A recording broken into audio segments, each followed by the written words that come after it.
Hi, my name is Jeff Edmondson, and I wanted to recount a story from back in 2000.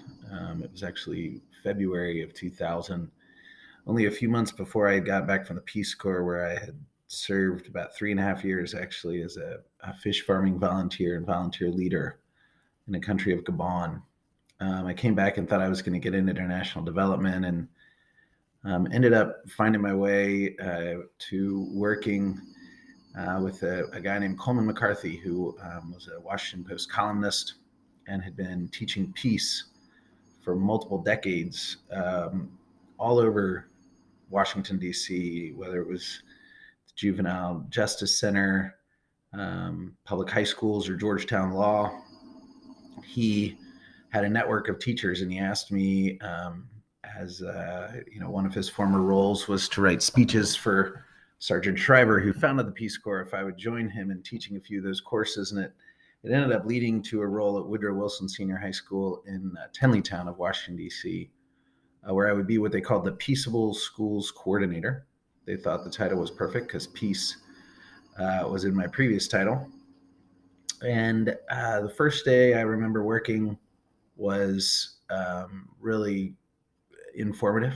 I got to learn a lot about the school, learn about a lot about the students, met with tons of students. But it's the second day that I'll never forget. I walked in to the school that morning about an hour before opening bell, and there were already dozens of students at the school crying and struggling to even just catch their breath. And the night before, after a basketball game, what had happened was that two students um, were going home and were shot and killed by another student. There had been an argument, as we later learned, over a variety of factors, but it doesn't really matter in many ways what those factors were. All that matters is that back in February of 2000, guns were so readily available that the student was able to end the lives of two others, Andre and Natasha.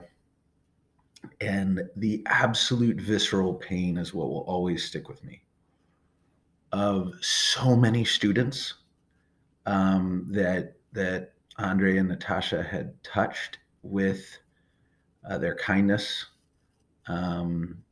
with their ability to empathize. My wife was a teacher at the school and had them in a class, and seeing the empty desks caused a whole different level of trauma for so many students. And it didn't mean that you had to be best friends with them. The loss, the palpable loss, was what resonated and forever marked the lives of every student that went to Wilson at the time. And it just was my first introduction to how gun violence and just the again pervasive availability of guns can stamp the lives of children.